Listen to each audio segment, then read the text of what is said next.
Assalamualaikum warahmatullahi wabarakatuh. Perkenalkan, nama saya Fadilah Faiza dari Profesi Bidan tingkat 1. Di sini saya akan menjelaskan sedikit tentang sistem integumen. Dan langsung saja, sistem integumen, sistem organ yang membedakan atau memisahkan, melindungi dan menginformasikan hewan atau manusia terhadap lingkungan dan sekitarnya.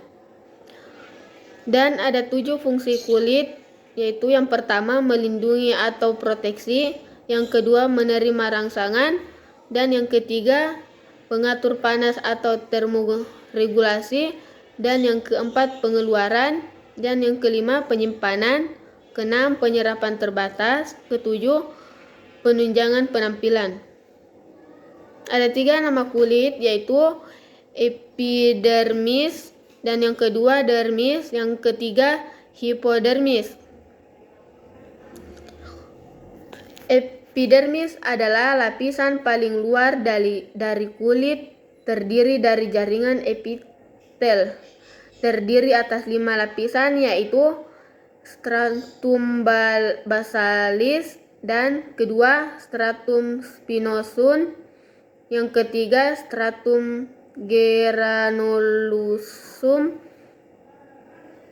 dan yang keempat stratum lucidum, yang terakhir stratum corneum.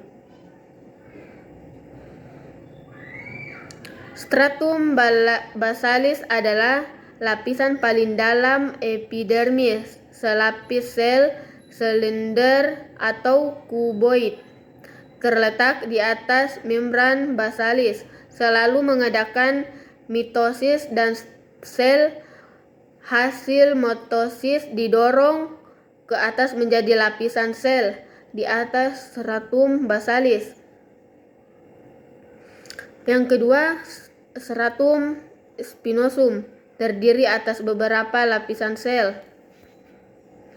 Lapisan paling tebal, beberapa lapisan sel poligonal di bawah mikroskop terlihat memilih tonjolan dan saling melekat satu sama lain. Dan stratum granulosum terdiri atas 2-4 sel gepeng sel pipi yang mengandung granula bosifik dan merupakan cikal bakal keratin. Dan stratum lucidum hanya terdapat pada kulit yang tebal seperti telapak tangan dan telapak kaki. Terdiri atas 2-3 lapisan sel yang tembusnya cahaya dan agak eosinofilik.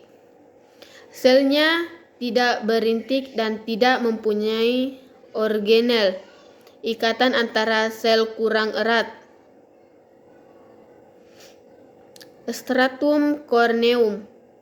Stratum corneum, lapisan paling luar, terdiri dari puluhan lapisan sel yang mati terbentuk pipi dan tidak beriniti. Sitoplasma digantikan dengan keratin, selalu luluh dan digantikan oleh lapisan di bawahnya. Sel-sel epidermis.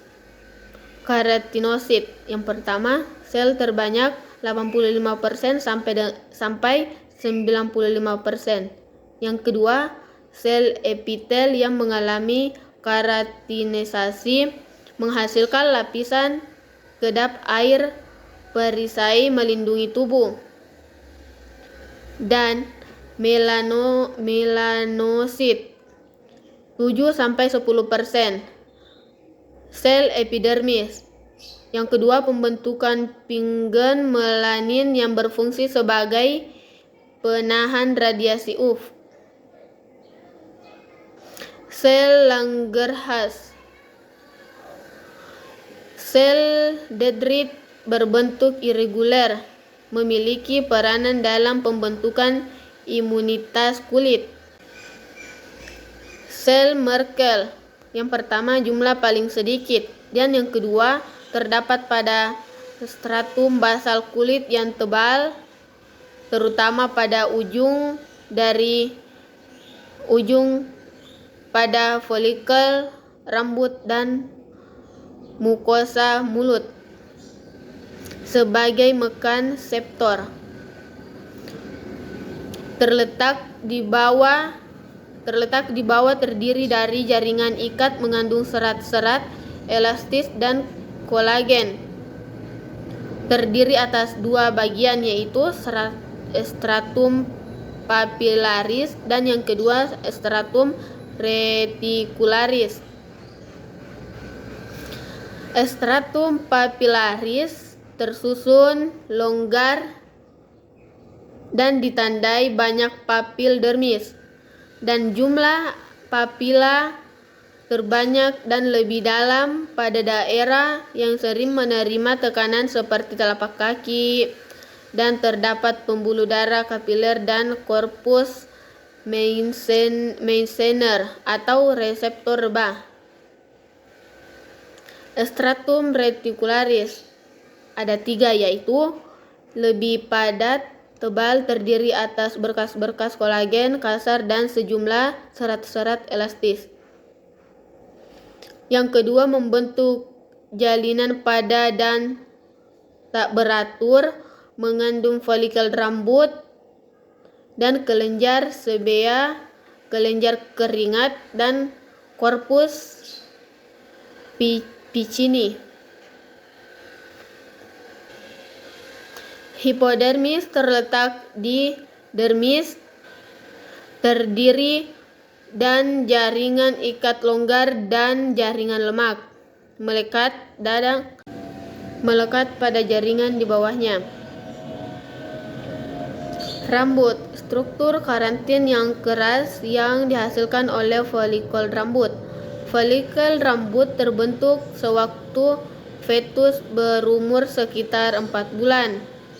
Dari folikel tubuh lanugo dan rambut pada bayi akan luluh dan diganti dengan rambut kasar. Kuku berasal dari epidermis yang membentuk lapisan keratin keras dan terdapat pada ujung-ujungnya jari tangan dan kaki. Kuku dapat tumbuh karena terdapat lapisan germinal pada akar kuku, umumnya berwarna merah, dan karena pembuluh darah yang berada di bawahnya. Kelenjar keringat menghasilkan keringat, terdiri dari air, garam, urean, sedikit asam amino, asam lemak, dan amoniak. Berfungsi dalam ekskresi dan keseimbangan tubuh.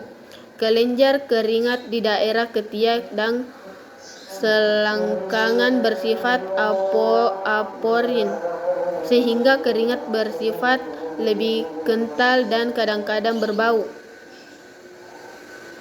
Kelenjar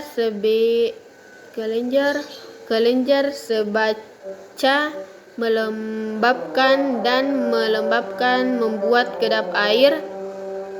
membantu kedap air rambut dan permukaan rambut.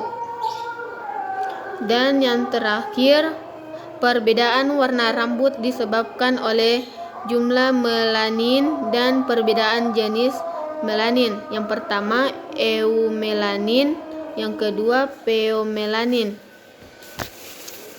Sekian dan terima kasih. Wassalamualaikum warahmatullahi wabarakatuh.